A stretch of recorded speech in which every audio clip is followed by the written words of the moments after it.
there could be some movement in the women's basketball realm in the transfer portal. I've learned today that there are some front runners for the services of one of the top 5-star recruits from last year's high school class. And we will talk about that today on Rudy's Rant, Her Game, Her Way Women's Basketball. We talk facts over feelings. I'm your host, Rudy Rodriguez Showmont. We bring it to you live and in living color. But I appreciate y'all all jumping on with me today. For those of you who were on the live last night, thank you so very much. It was a great time for 2.5 hours. Appreciate the guys I had on call with me last night. Uncle J.E., Jajan Anthony, Duke. Appreciate all y'all jumping on board and giving y'all input on the topics at hand. It was a great time. Appreciate y'all. Next week, we will be on again, once again, at 9 p.m. Let's talk about what's going on in the women's college basketball portal. The portal continues to roll, and there are some things that are happening and some front runners that are coming to are coming to pass when it comes to women's basketball. This one is on USC, or former USC player Kayleigh Heckel, who is in the transfer portal, and she was a 5-star recruit last year, played on the 18U USA team, has teammates and friends all over. Like it's wild. They have friends everywhere. When you're at that level, you're a 5-star player, you're a U18 USA team and all that stuff. You got friends everywhere. So there's lots of options for players like that.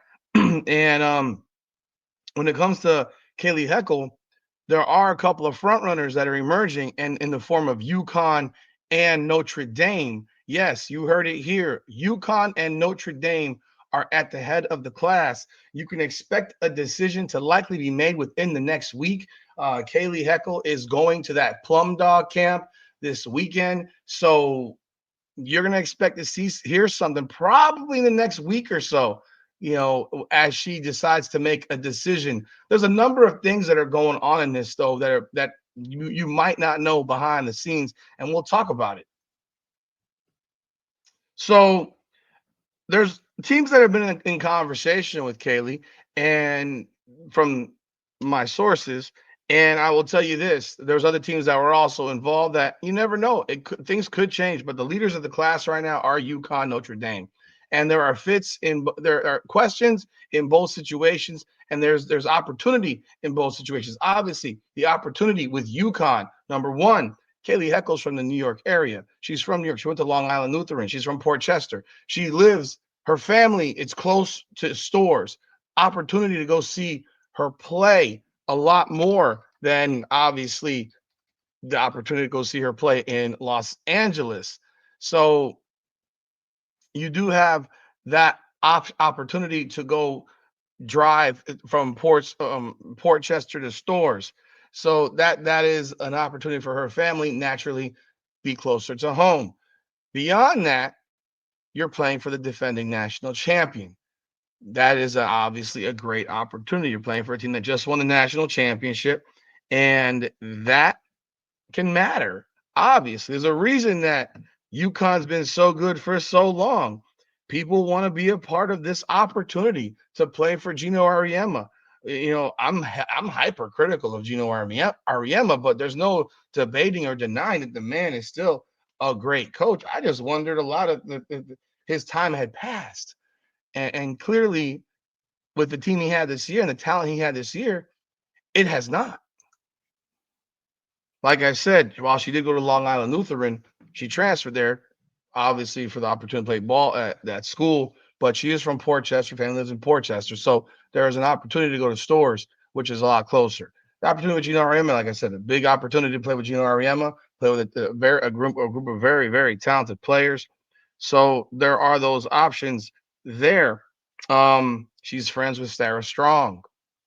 Another thing right there. She's friends with Sarah Strong. So you look at these types of things. She's friends with Morgan Shelley. Like these are options. Question at UConn, playing time. She doesn't want to sit the bench again for another year. She doesn't want to play 19 minutes again. She wants to play. She wants to be part of the action. She wants to be involved. She wants to be part of the reason. and that matters to players as well. It should. I think, to me, I would always, you're young. You want an opportunity to show that you can do it and you are part of it, and that you're not just a spoke on a wheel. You want to be the you want to be a major part of that hubcap, that wheel, type of thing.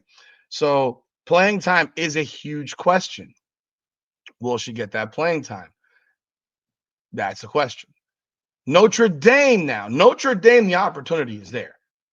The opportunity at Notre Dame is there. You have an opportunity to play with one of the most dynamic guards in the country in Hannah Hidalgo. Without question, that is a massive opportunity to to play right at Notre Dame. Playing time will be there. Realistically, she's probably a starter unless she blows it, but it makes a lot of sense. They can play off each other. Hidalgo can flip flop between the one and the two because she is a scoring point guard and not just a point guard. Point guard. She's more of a scoring point guard. Um, you know, so the opportunity is there at Notre Dame to play a lot. And if you look at Notre Dame and their playing minutes, it gives you an idea. The top players this past year at Notre Dame, they were averaging upwards of 33 minutes per game. Example, Olivia Miles averaged 33 minutes per game. Sonia Citron averaged 34 minutes per game. And Hannah Hidalgo averaged 35.5 minutes per game. There's going to be shots available. Miles and Citron were 22 shots a game combined. Liatu King is gone. She played 30 minutes a game. So those are so their top four players are guards, even though King is more of a power guard around the rim.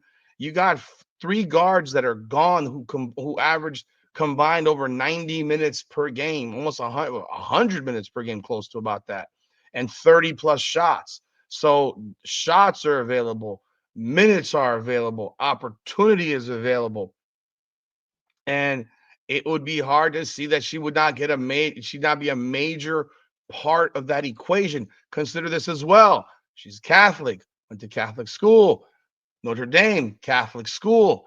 For some people, that's trivial. But when you're from a Catholic family, going to Catholic school is actually it's important. Doesn't mean you're going to go there from high school to college because there's not a lot of Catholic schools in college. But Notre Dame is one of the most respected universities in the country. Beyond that, getting a degree from Notre Dame, that is high level. That is probably on a barometer that only the Ivy League and Duke and Stanford can touch. Notre Dame is a very high level university when it comes to academics. Um, so yeah, that's important to a lot of people. I mean, if you give me I'm a Hurricane fan, but and I'm not no and I don't like Notre Dame. As honestly, the Catholics versus convicts thing will have me forever. Wanted to kick their ass all the time. I mean, I'm not a Notre Dame fan. I do like Hannah Hidalgo. However, when you look at it, where is it right here? Notre Dame is ranked number 18 academically in the country. I mean, you're talking about the likes of the only schools ranked ahead: Princeton, MIT, Harvard, Stanford, Yale, Caltech, Duke, Johns Hopkins, Northwestern, Penn, Cornell, Chicago, Brown, Columbia, Dartmouth, UCLA, Cal Berkeley, Rice, and then you got Notre Dame, and you're talking about Vanderbilt, Carnegie Mellon, Michigan, Washington, St. Louis, Emory. These are Georgetown, UVA, North Carolina, Chapel Hill. I mean, USC is a very good academic school as well. So I think that does should play a role in any student. That's just my opinion. But those are the two leaders in the clubhouse. Niele Ivy is the coach of Team USA. She knows her. Like there's relationships that have been developed and cultivated over the years. And so, you know, I'm just looking at my notes right here.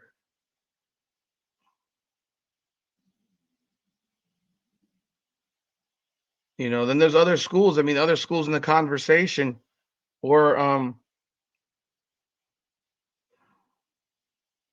there's other schools that were in the conversation included Iowa, Ohio State, Michigan State.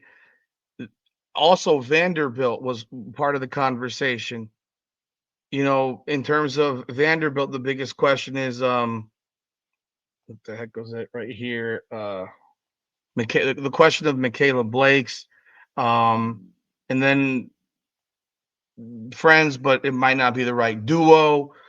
Uh, and then also, let's see here.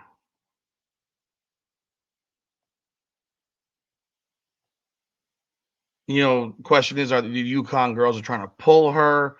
But when you also look at Ohio State, for example, her best friend it plays for Ohio State. You know, in Jelani Cambridge. So that's her best friend. It's yeah, that's wild. I mean, I don't know how you become best friends with someone who doesn't live in the same city as you, but they probably played together in the FIBA Under 17 World Cup in 22. Is my guess. They probably played together on that team. I'm not, but yes, they are best friends. That opportunity is there. Um, but yeah, but it's likely that Vanderbilt and Ohio State are out of the conversation. Iowa could come back into the mix. We already know that if you're a great player at Iowa, you could become a megastar. So that's always big. If you can be a great player at Iowa, you'll become a megastar. Like they will love you for life. That is the one thing about people from Iowa that I got to give mad respect to. There's a loyalty that transcends all personal responsibility, and they would jump in front of a bullet for you. And it's much respect to the Iowa people because they will take a bullet for you. If you haven't seen it, they've been taking bullets left and right for Caitlin Clark. They will go on the offensive. They will go on the attack. They will go all in when you are that type of player. I mean, heck, they did it this year with Lucy Olson, and she isn't a fraction of the player that Caitlin Clark is. Um, so that is an opportunity there. But at the end of the day, the front runners remain Ohio, Notre Dame, UConn, Notre Dame, which way you want to put it. There's good and bad in both. The bad of Notre Dame is that Notre Dame realistically does not have a full roster right now. How are they going to fill up the rest of their roster? That would have to be a concern for anyone on levels of depth. But you will get a shit ton of playing time at Notre Dame. If you're that player, you're going to get a shit ton of playing time. All their guards are playing 30 minutes a game, or more. Hidalgo might see her minutes jump to 37, 38 this season. Well, next season. Because of the fact that there's not any depth on this roster right now. They're obviously going to fill it up. They're going to have players come in. There's no question about it. But everyone knows each other in women's basketball. It's a lot different than the dudes. Men's players, they don't have they don't develop those types of relationships, those personal relationships that the young women do. And they're all on chats together. They're all talking. They're all shooting the shit. I mean, once it's out there, the whole world knows about it. But there's all kinds of stuff, circumventing, going through the internet world. But Kayleigh Heckel is UConn or Notre Dame. I'm going to give my opinion. This is my prediction, and this is my prediction based on what I think makes most sense for the opportunity of playing time. This is an opportunity to play and play immediately and not be relegated to sitting on the bench or playing 15, 20 minutes a game at best, because I think that's the situation that would happen at UConn. You can go look at their player minutes from this year. Pull it up for you. This year's team, I mean, Page averaged 30 minutes per game. And again, this is in large part because they're blowing people out of the building, in comparison to another school where they're not playing deep into the fourth quarter of games. No shot, but reality, we all know what it was. Sarah Strong played less than 29 minutes. As AZ Fudd played 26 and a half. Ashlyn Shade played 22. Caitlin Chen played 23 and a half. KK Arnold played 21. So you do have the dynamic that Fudd, Strong, and KK Arnold are all back. Um, is this one back too? Ashlyn Shade, I believe, is back as well. So it's going to be, it could very well be a situation where, and Morgan Shelley apparently is someone that Gino RM is in love with. So you can expect to see her getting more minutes this year. She was a freshman this year at UConn.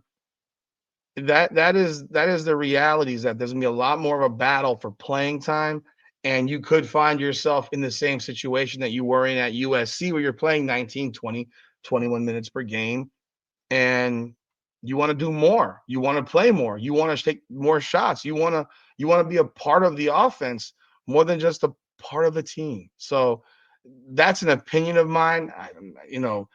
But I do know for a fact that playing time does matter. And with that, I would say Notre Dame is where she ends up.